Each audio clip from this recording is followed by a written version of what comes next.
Thank you for joining us for In Conversation with Mikki Kendall. I'm Tatiana Swansea, Adult Services Specialist with the Oak Park Public Library. We are talking here today with Mikki Kendall, author of the book Hood Feminism, Notes from the Women That a Movement Forgot. This was the first book chosen by the Anti-Racist Book Group, which is a joint community collaboration between the Oak Park Public Library and the Austin branch of the Chicago Public Library. And we owe a big thank you to the Austin branch of the Chicago Public Library. They connected us to Mikki and really is the reason why we're here today, so thank you.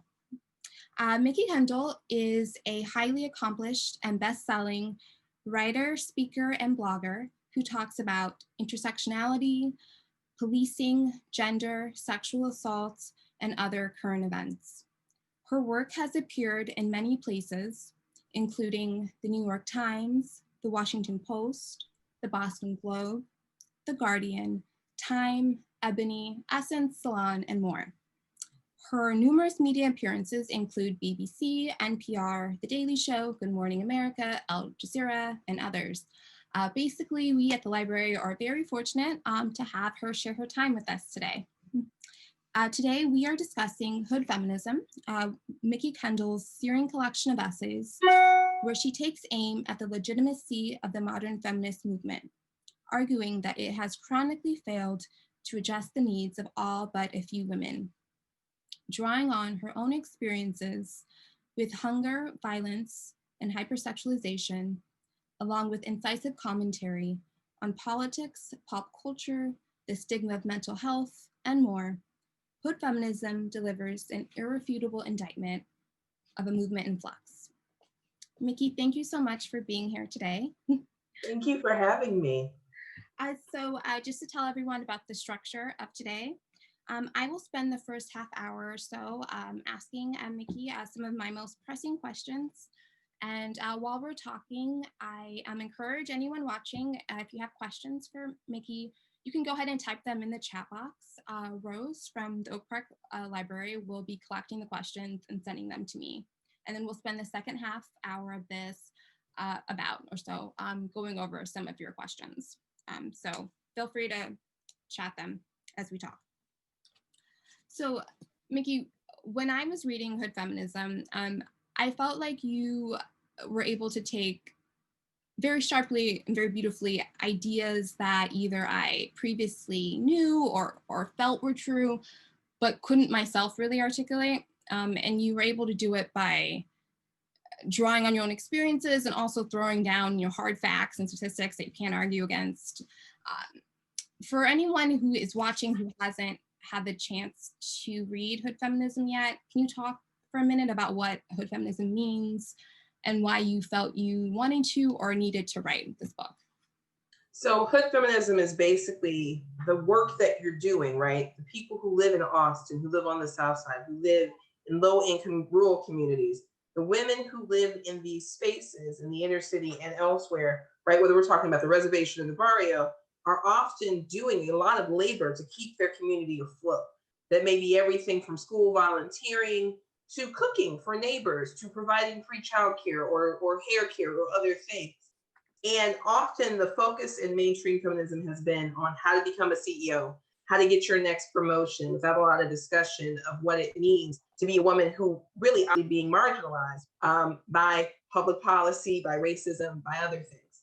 And so one of the reasons I wanted to write this book is that when I first sort of entered the world, for those of you who haven't read or don't know me, I was a single mom. I was in the military, then I was married, had a bad marriage, I got divorced, I was a single mom, I lived in the projects in college.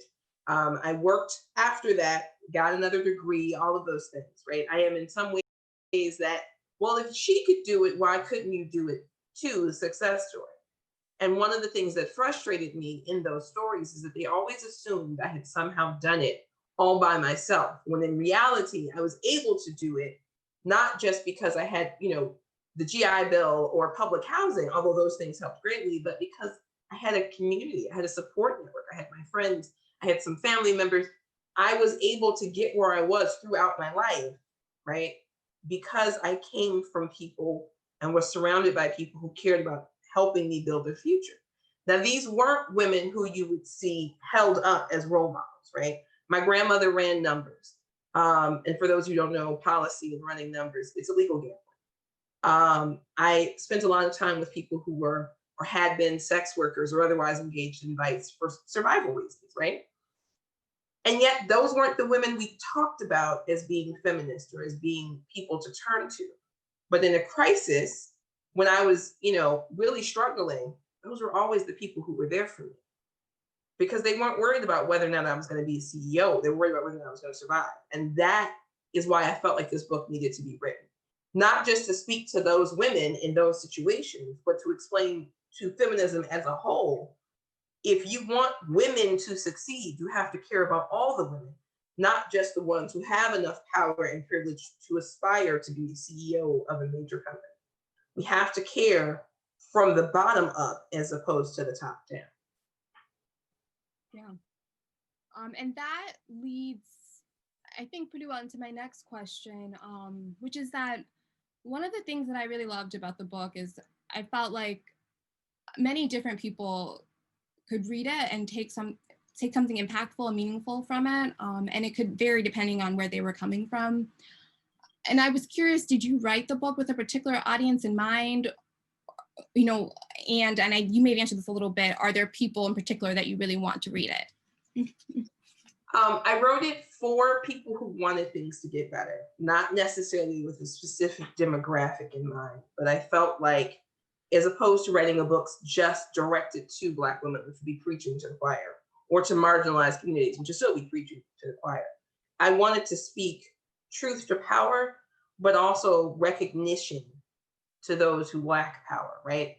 That we would have an actual conversation about these issues, as opposed to sort of saying, well, those issues are someone else's problem, or no one cares about these issues. And the reason I wrote it that way is because often over the years, as I have sort of moved up this particular ladder, I am in rooms with people who have a lot of power and who think they would like to help and would like to do the right thing. They are often people who have no idea what the right thing would begin to look like. I am also in rooms with people who don't have a lot of power and are trying to do the right thing and lack resources. And functionally, it would be so much easier if we could put column A and column B together and have them have a good communication with each other and move these resources around. I think that should not be necessary on an individual level, which is a separate conversation, but that's one of the reasons. I wanted everyone that came to this book to understand that they could be doing things to make the world better. In terms of people I really wanted to read it, not as an individual thing, but in terms of groups, I did think that it would be really important for people who think, oh, well, why are women always complaining? Women have X, Y, Z. Some women do. Well, those people aren't trying to do better. Actually, they are, but here are the obstacles, kind of a thing. Because too often we're all in our bubbles. And I know the current American conversation is about the liberal bubble of cities. As a Midwestern girl who leaves Chicago and goes other places, I went to a small touristy town on the other side of Illinois a couple months ago, like a month ago. The bubbles are not where we think they are. It's very hard to exist in a solo bubble inside a city like Chicago, for instance. You can artificially craft one, but there's still going to be things that poke their way in. It is very easy to live in a bubble if you're someplace where you know everyone around you, and those people all look like you. And those people all basically are having very similar experiences in terms of socioeconomic statuses here. And so we've got to change the conversation to a point where we are not just saying, oh, those people in cities, but we are saying those people everywhere who are going without. Because frankly, someone in the inner city of Chicago financially has more in common with a low-income person in rural West Virginia than they may have with someone who lives on the Gold Coast, for instance. So why is it then the conversations all tend to center as though these two groups are in conflict, when effectively poverty kind of levels some things, right? Racism changes how that leveling works. Other obstacles, homophobia, transphobia, all these things are all factors, but we don't talk about it as though we are coming from the same unlevel playing field. We talk about it as though there is somehow a mythical level playing field that some people can't access. That playing field doesn't really exist. And functionally, we're living in a society that's structured like this. And we're telling all the people here that the people there are their obstacle, as opposed to whoever is all the way up here. Because the proverbial manure rolls downhill, not uphill. I'm curious what town you went to, but that's okay. We don't have to say. It was educational. We'll put it that way. It was very educational. I was an education to them too, because when I tell you, it was one of those times where you could tell you don't get a lot of people that look like me here. Yeah. So yeah, there was some stopping in the street to stare. It's very fun. You do very good work, very important work. So I'm going to, I was gonna ask this later, but I'm gonna jump ahead because I think a lot of people are on their minds right now is the election that we just had. And you devote a chapter in the book to race and politics and how the vote is a feminist issue. And some of the things you talk about are the pervasive assumption in political discourse that all Black women can vote in a block, all Latinx women, all Asian women are going to vote the same, but no one assumes or expects all white women to vote the same, and they don't. You also talk about voter suppression and attempted voter suppression of Black women and women in other marginalized communities through methods like restricting polling access and laws that prevent convicted felons from voting.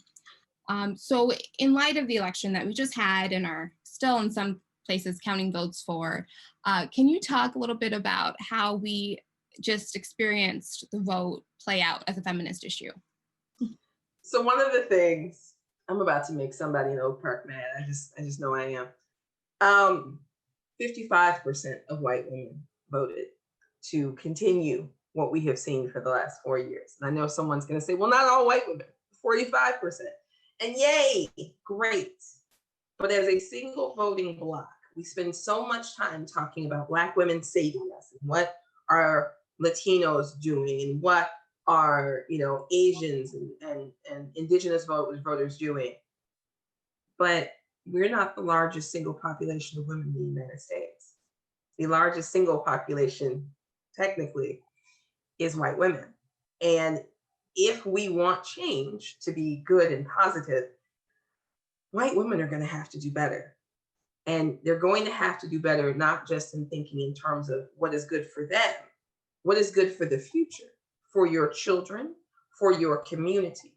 Because if we continue with this process, that we are seeing it play out in some very odd and unfortunate ways, right? If you have seen any of the sort of weird fantasy ideas that we'll go to civil war and they will be able to then restore a mythical past that never existed, you have to understand that voting rights go for everyone. We have to protect everyone's voting rights if we're going to continue to say that this is a democracy.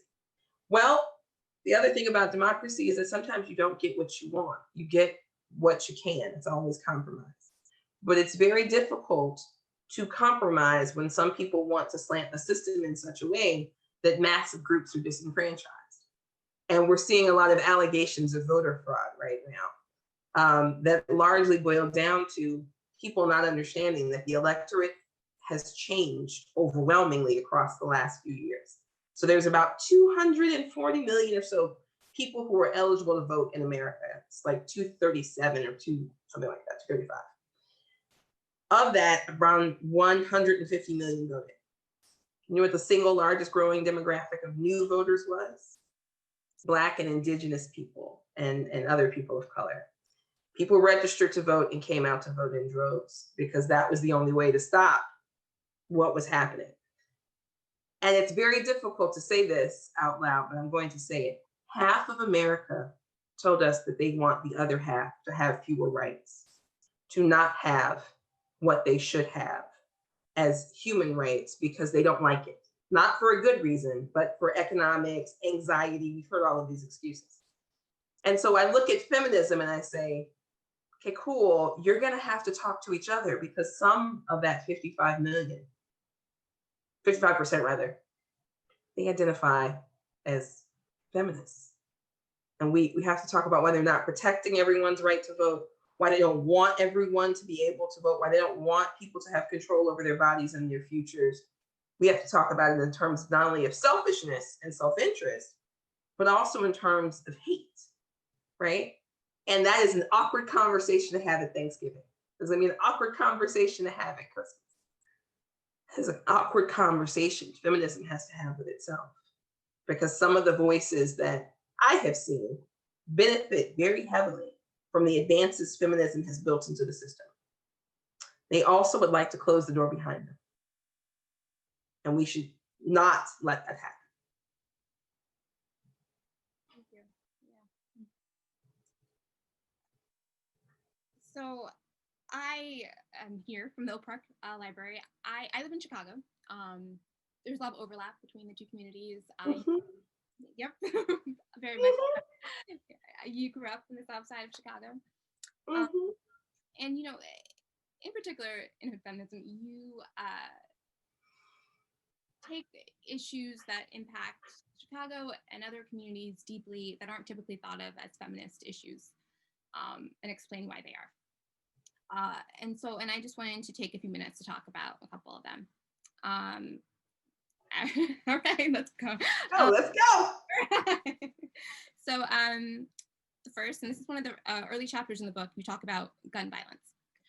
And you explain very persuasively why it is a feminist issue. You know, in reading it, I was thinking, for all that we talk about gun violence, especially in Chicago, they talk about it everywhere about Chicago, it's rarely discussed as a feminist issue.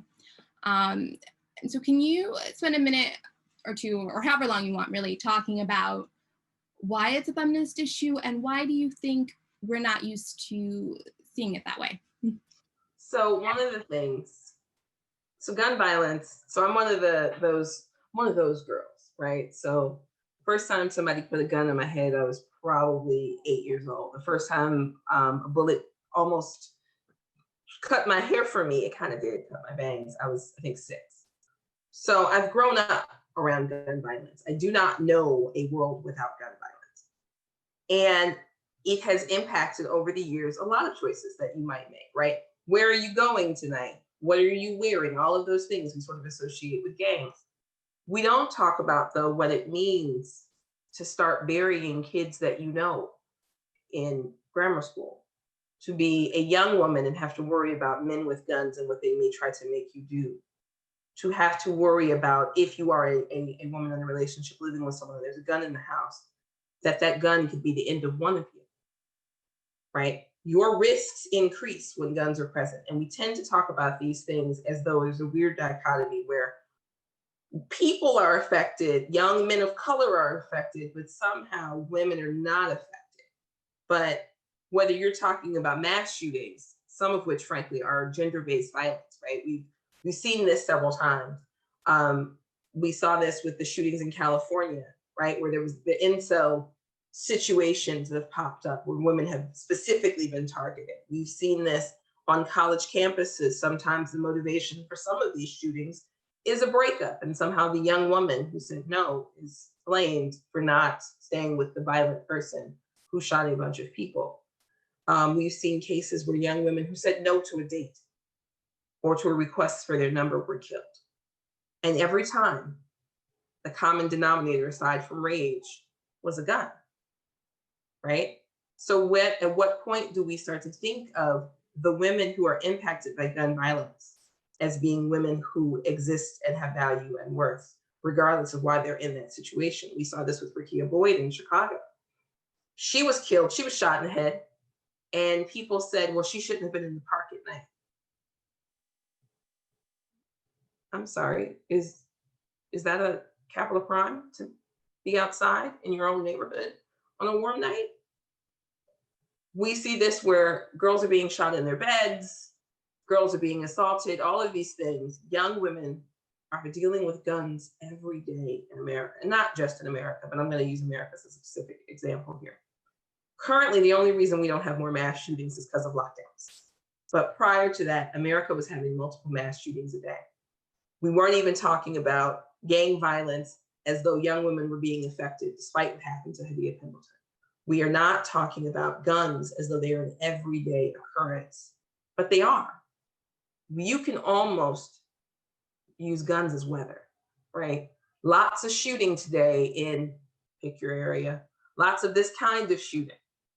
So I think it's important to talk about it, because as long as we keep constructing it as someone else's problem, as long as we pretend that the women who are injured or die, the women who are harmed, and their children, their families, their communities are somehow either at fault or invisible, we keep the problem going, right? Gun violence is a public health crisis. If I still worked for the feds, I could probably get fired for saying that. Good thing I don't, so I can say it here. America has a gun problem.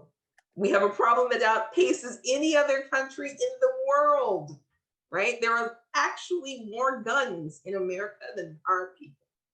And I am not even a person, because someone is going to say Second Amendment in response to this. I actually don't have a problem with guns existing in theory. I have a problem with our execution of that right, right? If you tell me I like to go to the range and shoot, or I hunt, or whatever, all right, cool. Guns can be fun. But that doesn't mean I think they should be on the street. That doesn't mean I think they should be in the home of people who are abusive. That doesn't mean I think they need to be in your Walmart, right? I should not have to worry about, I got mad about my cheeseburger, so I shot people, right? There was a shooting, I think in Chicago today, a young woman, and her sister, and I believe her mother were killed, of all things, because she didn't want to get up to make breakfast and braid his hair at that particular moment. 3 people are dead. So I don't know how we can talk about guns and not talk about gun violence as a feminist issue. If domestic violence, we agree domestic violence is a feminist issue. I know we don't always agree that police brutality is a feminist issue, but the overlap there is strong. And also, yes, it is a feminist issue. Gun violence is part and parcel of both of those things. And we can't say issues that affect some women aren't feminist issues because they don't affect every single woman the same. We have to really be this giant umbrella for 50% of the population. Cool, we have to talk about the issues that the entire 50% of the population might face. We have to address those issues, because if the girl in Austin isn't safe, if the girl in Roseland isn't safe, then we're saying, oh, we don't care about you, you're disposable. No, that's not what feminism should be. It's not what we should be doing. We should be addressing gun violence wherever it is, however it functions, as a feminist issue. Thank you. And I appreciate this distinction of domestic violence, which is a part of gun violence, but that not being the only feminist aspect of gun violence. Also didn't realize there were more guns than people. That's striking. A very peculiar thing about guns in the US. Guns don't go bad, right? A well cared for weapon can last a century or more. People inherit guns, all of that. We actually only have a rough guesstimate of how many guns are available in the US, because we don't track them in most places. And even when we do track them, we track them poorly. But on top of that, you have, I think it's 5 guns per person on average, right? Because we just keep making them. America is the world's gun dealer. Wow, yeah. I also want to talk about food insecurity. And you point out that no other issue affects more women and families than food insecurity and hunger. And you say, and I'm going to just quote this because the line really struck me: if we could admit that most women are poor and struggling to feed themselves and their children or other family members, we could start addressing this issue with all the power that it requires. Why do you think that we as a society have such a problem admitting or facing that most women are poor? And how can we get over that, either reluctance or straight up denial? I'm going to call it straight up denial. I'm going to say that America really likes that land of plenty, land of opportunity line. The American dream we sell, buddy, is shiny and made of iron pyrite, not gold. That's what these streets are paved with. And someone's like, oh my God, she hates America. No, I'm just going to be honest with you and say that we saw long food lines. We saw the second the pandemic started, people would go who were already going hungry or in real danger. We saw that some families couldn't afford to make it that proverbial, everyone's supposed to be one missed paycheck away or two missed paychecks away from homelessness. Or almost everyone, except for a small handful. We saw a lot of families, often headed by women, where if her income was gone, there was no options, right? And we know that, for instance, child support, for those of you who are going to say, well, if they were married, child support isn't getting paid. Just isn't. Billions go unpaid every year in general. And I got to tell you, guys, and I know someone's going to say, well, women don't pay child support sometimes too. Yes, but statistically, more women have custody than men. So we're going to go with that for a second. People who don't pay child support were people who didn't support their children when they were in a relationship either. They were people who didn't support their family well. I know there's a myth, a different story, but I'm going to tell you the truth.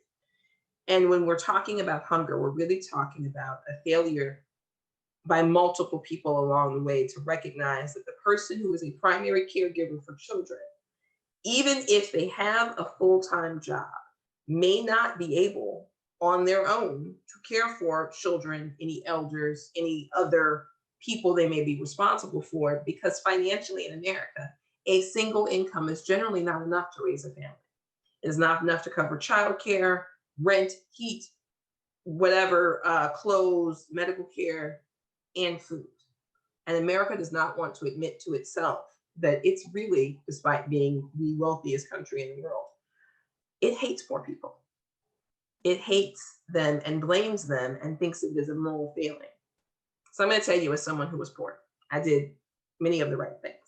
And this is a sort of long-winded story, but not. I graduated from high school when I was 16. I ended up joining the military. I met a guy. I made a bunch of dumb 20-year-old mistakes that ended in marriage. Don't do that. And we had a baby. We planned for a child. We were married. We were both military. You see how all those bright bells are ringing? He wouldn't keep a job. Not couldn't, wouldn't. He wouldn't bring home paychecks. He was violent, all of the things. The divorce was the best possible answer. After the divorce, you know what he would do when he got mad at me or he felt like it or he wanted to buy something else? He didn't pay child support. Wasn't going to. Meanwhile, I was an Illinois veteran, so I had the Illinois Veterans Grant. I got a job. I found childcare on campus. I was in college, all of the things that you were supposed to do. And then the weight of rent and childcare, even with the childcare subsidy and everything else, meant I had to give up that first apartment and move into public housing. I was advised that if you know, that line people love, if you can't feed them, don't breed them. When I had them, I could afford it. If my ex had paid child support, I could have afforded it. If. But the reality was, I had my circumstances change repeatedly. And my ex needed to put on a pair of handcuffs a few times before he figured out how to act right. So meanwhile, though, I couldn't wait for that. I had to feed that child. I had to make sure I was okay. And if that meant I skipped meals, that meant I skipped meals. Being poor is a great diet. It also meant, though, that when I finally could afford food consistently, I understood on an intimate level that you can be doing your best. You can be working as hard as you can and as many hours a day as you can cram in. And you can still be poor. You can still not make enough money. Fun fact, most minimum wage jobs are not enough to afford housing. They weren't 20 years ago. They definitely aren't now. Minimum wage, I believe, has only gone up a few dollars. I want to say it was like $6, $7 20 years ago. As we see the push to move to $10 and $15, I see that $7.25, I think, or $7.75 is still the federal minimum wage. I want you to do the math on what 40 hours, even at $10 an hour, we'll be generous and say $10, $400 a week before taxes. Please tell me where in America you can find an apartment that you want to be in for $400 a week. I'll wait, right? That's before we get to any other expense.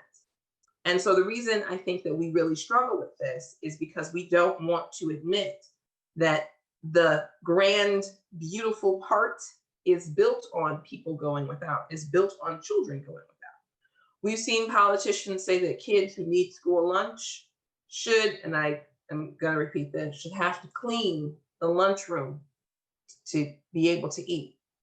I don't know why we begrudge people food and why we specifically begrudge poor children food, but we should be ashamed of ourselves. We should be embarrassed about it. And instead, mostly we say, oh, well, sucks for that person. They should have gotten a better job. They should have done more. They should. I did all the right things. And I'm gonna tell you another secret. I pay more in taxes now than I ever could possibly have gotten. I paid more in taxes when I was in the military. I've paid more back than I ever got. If anything could be said about my tax dollars, about tax dollars in general, if you turned around tomorrow and told me I have to pay the tax, the increase everyone's worried about, and I make $400,000 a year, but let's say I did. If you told me that extra money is going to feed people, here, please take some more, because I have been hungry and I don't want that for anyone else. We should not want anyone to be going without basic needs being met. I got on the soapbox there for a second. It was a good soapbox. We needed to hear it. I'm going to ask one final question, and then I know we have several questions from the audience. But I do want to ask, in the book, you talk about racism in the education system, and you use Chicago as an example. You share your children's experiences being bullied by some teachers. One time or another. You also give this statistic about the rash of school closures in Chicago that I don't know if I'd seen laid out this way before, that between 2002 to 2012, Chicago school closures affected 533 white students, 7,368 Latinx students, and 61,420 Black students. And then I read an article, I don't know if it's still true, I read an article in Chicago Magazine that you are leaving Chicago for a while for the well-being of your kids, which is a loss for Chicago. Can you talk a little bit about that and what makes Chicago a hard place to stay for Black women? So my younger son is on the autism spectrum, and we were doing a lot of things with Chicago Public Schools. To put it politely, the words, "my attorney will respond to this," had become the default. For those of you who remember the scandal when they figured out that special ed funds were being redirected and then into the general fund and kids weren't getting services, there had been cuts to services specifically. We were impacted by all of those things and some other things along the way, including overcrowding and that kind of thing. And so one of the reasons we moved out of the city for high school for my youngest is that functionally, the impact of those cuts that I'm describing meant that the high school for our neighborhood, which was Hyde Park, which is actually technically Kenwood, if you go and look at Kenwood's numbers, Kenwood is so overcrowded, I'm not actually sure how fire code has it kicked in. And for kids on the spectrum, it is not the greatest situation. Before we get into anything else, before we get into teachers or staff or any of that, if you have a class size nearing 40, at that point, you are not necessarily doing what is best for your child to be present, right? And so what we're seeing for a lot of people who either can't afford to leave, or even those who really can't afford to leave, but have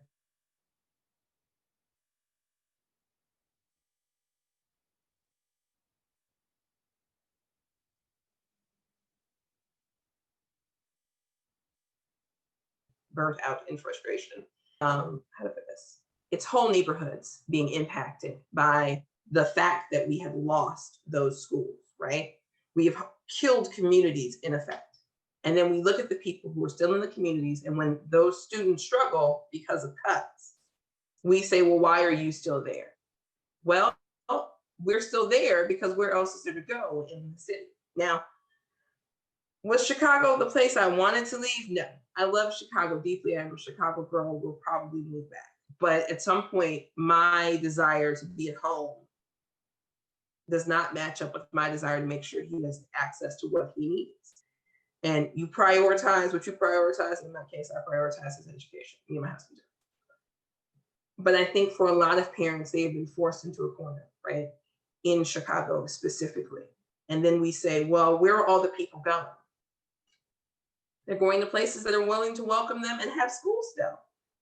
And it's not an accident that 60,000+ Black kids are impacted in a way that no other group. Chicago is a city, it's unique. Approximately 1/3 Black, approximately 1/3 Latinx, and 1/3 white, right? That's our breakdown. And it's really not quite that. There's a segment of AAPI and indigenous folks that are sort of erased from that numbers, but in Middle Eastern North African folks. But that's the approximations. So how then was it primarily Black children that were impacted? And they were impacted repeatedly across a couple of decades. The answer is that, when people were protesting schools being closed, and I've had this conversation with some folks on the North Side even, well, those schools weren't any good anyway. You know what happens if you cut funds for a school long enough? Do you know what happens if you make sure they don't have the staff to hire teachers, if you cut transportation and all of these things? A school isn't going to be good when it doesn't have anything in it, right? I can do a lot of things, but I can't run a building on 2 pieces of gum, a shoestring, and a paperclip. I'm a magician when it comes to making a way out of nowhere. So then we say, well, those kids, these people, whatever, those kids, these people are part of our city.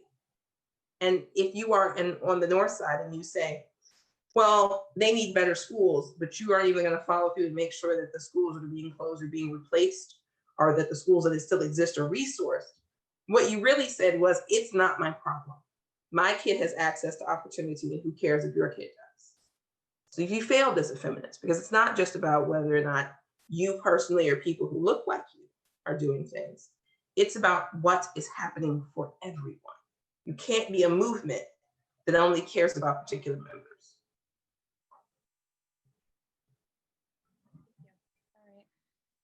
All right. So we have some questions from the audience. Let me see.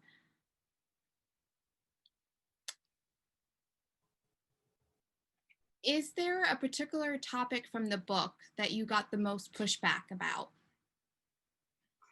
One of the things, which is interesting to me, because I kind of thought it was the mundanest of topics, was at one point I have a line where I say that poverty is sort of a slow motion apocalypse, right? Things fall apart over and over and over again. And I was in a conversation with someone who basically, I think, had sort of a weirdly bootstrappy logic, right? That if you didn't like being poor, you could just stop being poor. No, I can't explain that. But I've had a conversation a series of times that essentially boils down to sort of a myth that people can decide to choose the right major, not have children, have children at better times, pick better partners, and then they can avoid a lot of these problems. And it's tied into respectability, because that's really where the pushback is coming from, right? If you were more respectable, then these things wouldn't happen and those things would be better.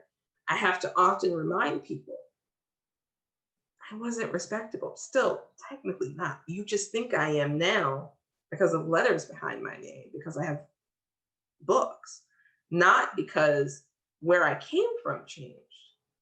I am still that girl. I'm still one of those girls. I still like my nails to be bright colors. I still like a dramatic lip. I like all of these things, right? I still eat chitlins. Y'all be all right. And yet, you think of me as respectable. Nothing changed about me except the money I made. So you have to really think about, is it that poverty is the problem and those people would make better choices, or is it that you're uncomfortable with the idea that there may not be a right way? And the answer is that you're uncomfortable with the idea there may not be a right way.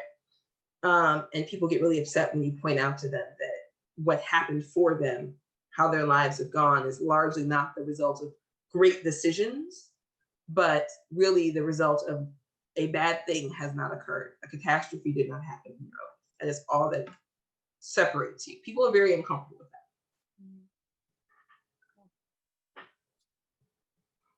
So we have a question They identify themselves as Zach Cunning from Austin Talks. Is hood feminism mutually exclusive with mainstream feminism? I think as hood feminism does not have to be mutually exclusive. It currently largely is, because a lot of mainstream feminist work has not pivoted to look at what survival needs are. That is still sort of a weirdly specialty focused idea of feminism. But I think that we could pivot mainstream feminism to think more about everyone and less about the individual with enough time and effort. I don't expect this book to make every feminist wake up tomorrow and do better work. I expect it to be a process. I expect it to take time. I just think that mainstream feminism has some work to do with it itself. And as long as we pretend that it doesn't, we're not going to fix the problem. I'm a person who deeply believes that whatever the wound, if it hasn't been cleaned out, it can't heal. So that's what this is. This is a little irrigation, a little salt water to clean out the toxins. Now, mainstream feminism is going to have to decide, is it going to keep flushing out the toxins and let these wounds heal, or is it going to inflict new ones? I can't call that shot, so to say. I must have really felt that. Something in my throat now. So let's see. What are your suggestions for those having difficult discussions with our white feminist family members? Those who think they're doing the right work but are supporting patriarchal systems that allow them to have small victories at the expense of the women and children they're ignoring. I'm gonna be honest. I stopped running my head against walls years ago. So there are certain things that when you recognize that your family member doesn't listen to you because they, whatever the story they've told in their head that gives them this white savior complex, I tend to lead people to the water knowing I can't make them drink, right? So when you're having that awkward conversation, I start to ask people what they've read, what they've learned, who they've talked to. I have a couple in my family. I make them very uncomfortable. They have reading lists now, though, before they can talk to me again. So I direct them to things like, so you want to talk about race, white fragility. I know people are going to say that there's a segment of that book and an audience for that book that, is not great. And I'm going to tell you, white fragility speaks to the kind of women who are not quite Karen, but are Karen adjacent. And sometimes you can't talk to those people. You just can't. You have to let them start in 098 before you have the 201 conversation you want to have with them. So yes, have the conversation, but instead of the conversation being you beating your head against the wall of trying to change their mind, the conversation may well need to be, I want you to read this, look at that, talk about this, think about this, and then walking away and leaving them to do some of that work on their own. You can't do the work for them. If they're not willing to do that work, if they're not willing to get more educated to do these things, then you kind of have your answer about whether or not that conversation is worth it. I really like it when you say I'm going to be honest. I just like something good happens after that. Let's see. Are there any resources or organizations that you support that you'd like to highlight? Oh, yeah. My block, my hood, my city. Mothers Against Senseless Killing, the Greater Chicago Food Depository. And to be honest, in general, if you are coming from somewhere that is not Chicago, you do not want to work against gun violence, domestic violence centers in the city. I want people to give to basic needs, right? Bail funds, mutual aid projects. The things that I highlight or that I donate to are largely focused on helping people directly, immediately. And the reason I do that is that we ask people to wait for things they need to survive sometimes. And I feel like if I can make sure that you are not locked up, that your rent is paid, that you have food, then I have materially impacted someone's life in that particular moment. And that's all the work you can do that day. That's all the work you can do that day. Right. But if we were all helping someone directly whenever we could, we would immediately be making a lot of things better. That doesn't mean that I don't want you to advocate for better public policy. If y'all all want to send Lori Lightfoot a letter about what she's doing, feel free. Say it's for me. But I also want people to think small, because sometimes it has the greatest impact. And especially as we head into winter, a lot of people are going to need help paying their utility bills. So LIHEAP, and I think it's SEDA, CEDA, I think it's the other programs, but programs that are going to help people stay warm, housed, and fed. Bail funds, mutual aid funds, domestic violence shelters always need money, funds, resources, because I think it is going to be a really rough winter. And I think, unfortunately, between the pandemic, politics, and winter in the North in general, a lot of people are going to need immediate aid in ways that do not necessarily require the Red Cross or the Urban League. Not that those organizations are necessarily bad. They'll be sometimes, that's really bad. But I think right now, wherever possible, people should be focusing on helping their neighbors. Thank you to the person who asked that question. It does seem like we're in for a long, long winter. So here's another question. Are there any projects or books that you are working on right now that you can share? I cannot. There are things. I opened my mouth to answer that question and didn't remember the email I got today because something has just been pushed back that was about to be announced. Thank you, 2020. But I am working on my next nonfiction book. I can say that much. And it is going to be kind of an analysis both of the generations and race, because I am personally tired of every version of we are not our ancestors. I am tired of it when it comes from Black people. I am tired of it when it comes from white people. I would like us to go and pick up history and understand what happened.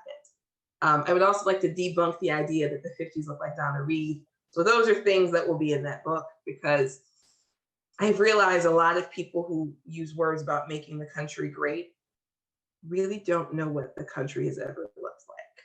So we're going to try and change that. Exciting. All right.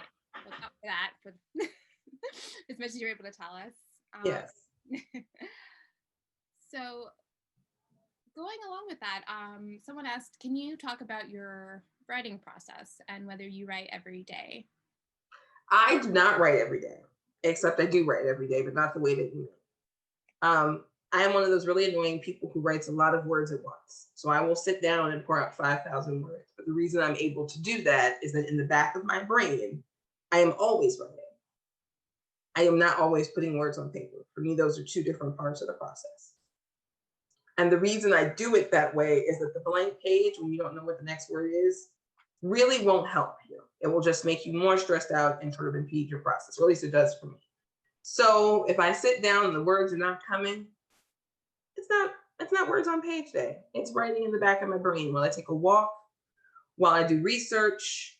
I am a person who types literally everything because I have the worst handwriting in the history of handwriting. I was one of those people who was chicken scratch. Thanks, Miss McCurtis, wherever you are. Chicago Public Schools. And so what I do is I just let my brain percolate things. And now that might mean I am walking, I am working out. I've been on this kick all pandemic long of YouTube exercise videos. Don't ask, but there's a ton of them, and somehow I find those easier to do. Or I play like video games. I have become one of those people. I have one of those headsets, the Oculus headsets, and I play Beat Saber, which is basically dancing and drumming and cutting things up all at the same time. It's really good. Just trust me on this. But no, so yes, I write, but not really. I put words on page probably once or twice a week. I let things roll around in my brain, or I read things, or I do other things most of my week, and then I puke out for a lack of a more attractive way of putting that, a ton of words that then, because in case you can't tell, I have ADD, then I reshape into other words, better words later, or someone else does. Sometimes someone else does. I am what happens when ADD and insomnia meet. That's why I'm so prolific. It's very inspiring. So we have. I want to check with you because we have a few more questions. Are you able to say a few minutes past 5? If not, Yeah. Okay. Yeah. All right. So we have someone who said that as a white woman, they want to know how can they assure someone new to them, especially Black women, that they want to be an accomplice? Or how do you answer that? You can't. What you can do is show them with your actions that you are willing to earn trust. I think sometimes people have an expectation of immediate trust. I talk about this a little bit in the book. Distrust is taught as much as anything else. My grandmother grew up during Jim Crow, and my grandmother had a lot of sayings, but one in particular was not to let white people know what you have. And that sounds like a lot, but my grandfather was from Arkansas, and he had some family that was in Elaine, Arkansas. And if you go look up Elaine, Arkansas in the early aughts of the 1900s, you'll find a massacre. If you talk to a lot of older Black women who lived through Jim Crow, my grandmother was born in 1924, they have a story they may or may not tell you about someone who was lynched. They have stories in our family. My grandmother's rule was that none of us was going in a white woman's kitchen. And she was very specific about that, right? You can do almost anything else, but you weren't going to work in some white woman's kitchen. And some of that was because they had run numbers and done other things to make sure that that was not something they had to do. But also it was because going to work in those kitchens wasn't safe. If you were going to be subjected to violence and low pay and all of these things and be in danger, you might as well do crime. It paid better. I know how that sounds as logic, but it actually works. Just trust me on this. And so, but one of the things I learned from her was not to trust people first, but to get to know them first, to see how they treated not just me, a person they might want to get to know, but the people around me. And even, and this is a thing, I even tell my kids, how do people treat waitstaff? How do people treat folks they pass on the street? Because I don't necessarily need to see you be nice to everyone, because Lord knows I'm not nice to everyone. I do need to see that you are not going to be the person that says, yes, I'm all down for solidarity, and now watch me pose with the Chicago police officer and my pink hat. That was very educational, those marches. And so I think sometimes there's an impulse to be like, well, how can I show you I'm not like them? Immediately. You can't. You can put in the effort. It takes more time. It does. It takes more time. But one of my best white friends, and you say it that way because this is the joke that we have, as she says, it took me 4 years to get Mikki to warm up to me. And it wasn't that I was mean to her or rude. We knew mutual people. We spoke to each other. She says, but it took her a while to decide if I was okay. And it did. It did. But I'd give that girl a kidney. I'd give her a part of my liver, right? We built that relationship. She truly is an ally. She truly is someone who would show up in a pinch. But it is important to earn that level of accomplice. And she earned it not by doing things specifically for me, but for me, from watching how she behaved in general. Because I don't rush into trusting people. And I'm going to say this as well, as people have been having some very hard conversations with their relatives about race and other things. A lot of people have pointed out that they have a relative, a cousin, a friend, someone they went to school with who is very, very interested in wearing red right now. Right? We're going to put it that way. Those people are people we need too. And when we're talking 55% to 45%, if you fill a bowl with M&Ms and you tell me half the M&Ms are poison, I'm not in a rush to take a handful of M&Ms. I'm going to hang back and see. Right? So I know that was kind of rough. I admit it. I'm sorry, but it's the facts.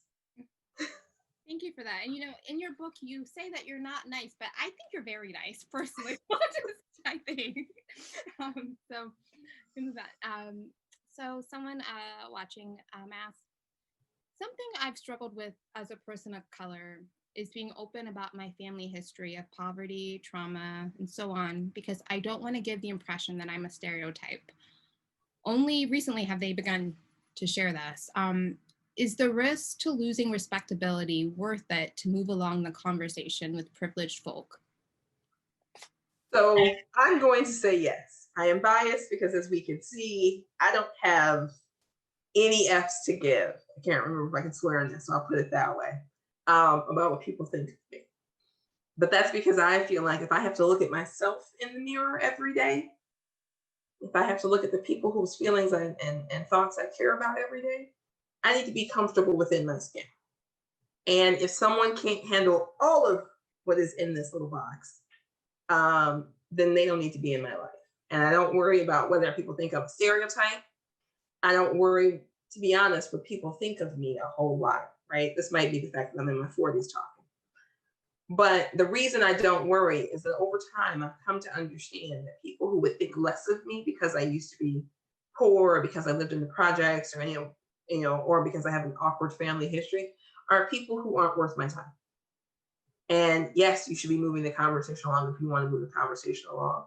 But really, genuinely, you should be moving the conversation along within yourself so that you feel comfortable owning who you are, because there's nothing to be ashamed of. There is nothing about having been poor, or having been oppressed, or having been harmed that is a shame for you. You didn't do those things to you. These are things that happened to you, or things that someone else chose to do to you. The someone who chose to hurt you, they should be ashamed. Poverty happens, right? It's like the weather. It's like stubbing your toe, right? These are just things that happen. Life goes on. But people do what they have to do to make it. And I have come to the conclusion over the years, as I listen to stories of so-called respectable people, everyone's got a little dirt in the closet, right? We all look up to the Kennedys, or at least theoretically we do in America, right? American Dynasty. Go look up the Kennedy family history sometime. Roll that beautiful being footage back, not just to the bootlegging, but to everything else. Go look at any wealthy person's history, any respectable person's family history. You scratch the surface, even the people who will tell you respectability matters, that they are fine and upstanding, blah, blah, blah. In my experience, people who are the most invested in respectability have the least respectable situations going on, right? So don't feel like you have to avoid being whatever the stereotype is in their head. First of all, if they're carrying around a stereotype in their head, you might not want them around, to be honest. But let's say this is someone you want around. If that person can't see you as a full and complete person who has been influenced and who has developed in response to what you've experienced, that's their problem. You need to do whatever makes you most comfortable within yourself. Because ultimately, the only person who's going to have to live with you forever is you. Do you like you? Cool. Everybody else can kick rocks. I love that. Thank you. Thank you to the person who asked. Two questions, and then we'll sadly say goodbye.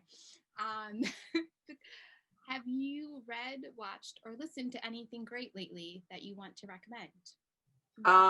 So my current brain candy, actually my ongoing brain candy, is Mandalorian. I have a real, I don't know how to tell y'all this, but Imperial politics and the Baby Yoda are my jam currently. Although I'm not yet invested in the new season because I've become a person who needs to watch the entire season in one fell swoop. Lovecraft Country was good when I finally sat and watched it. I waited till things end because, again, I can't stress myself out. Tiffany D. Jackson's Grown is amazing, and I think everyone should read it. Disability, Visibility by Alice Wong. What else have I been listening to? I'm trying to think. My brain is sort of a mismatch of avoiding the news and listening to a lot of music. Oh, oddly enough, here's the thing I have been doing. I've been using TikTok to discover new songs because the kids are putting their music on there, but also the kids are reminding me either of things that already exist or introducing me to things that I did not and somehow missed. So I have really been enjoying the sort of spin the wheel approach of logging into social media to find out what is currently trending. Those were a lot of great suggestions. Thank you. Final question is my question because I'm going to take advantage of being this.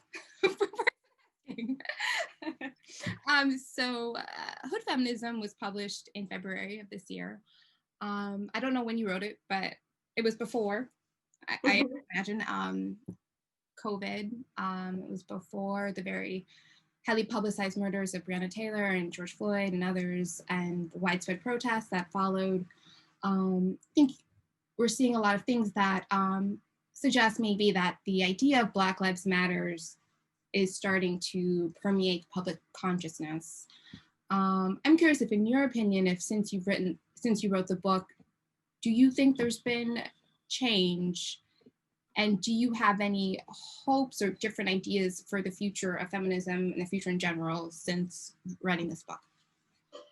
So I wrote this book mostly in 2018, early 2019. We will not discuss writing 2 books at once because I had another book come out November of 2019. I am smart. I will say this. I have been alive through a lot of protests and other things. I am seeing a change. It is a slow change, and I can understand how frustrating that is. But I remember when no one knew what Black Lives Matter meant, when no one thought that the deaths of innocent Black people was even a thing to be on the radar, despite it happening in full view, as a thing tied together sequentially, right? I remember when they were all isolated incidents. Now, at least, we are no longer calling them isolated incidents. It is going to be a slow progress forward. I think we are making progress. I think we will make more progress. I think feminism will make more progress.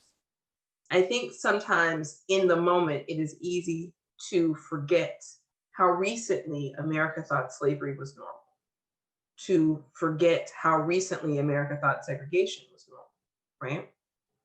And I look at Ruby Bridges, who we all know because as she was trying to integrate a school, she needed U.S. Marshals to escort her so that no one would poison her or kill her as a very small child. And not only did Ruby Bridges live to see President Obama inaugurated, she lived to see Kamala Harris elected as VP.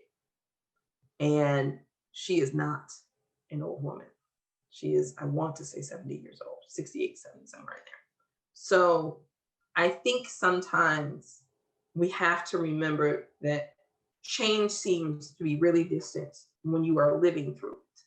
But when you look back and you think that in the last 60 years, America has gone from Black people can't sit in the front of the bus to Black people holding major public office. It is not great. It is not perfect. We are still at first. And I think it is shameful we are still at first.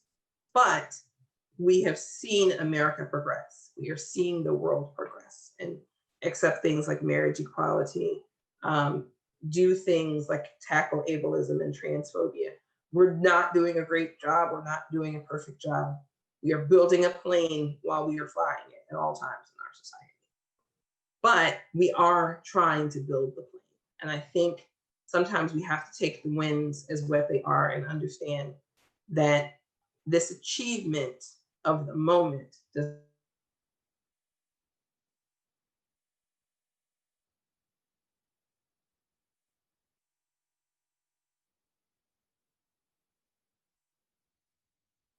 not mean success for the future. It means, do we freeze for a second? I think so. Okay. But then I was just able to sit with your words for a minute before. Okay, good.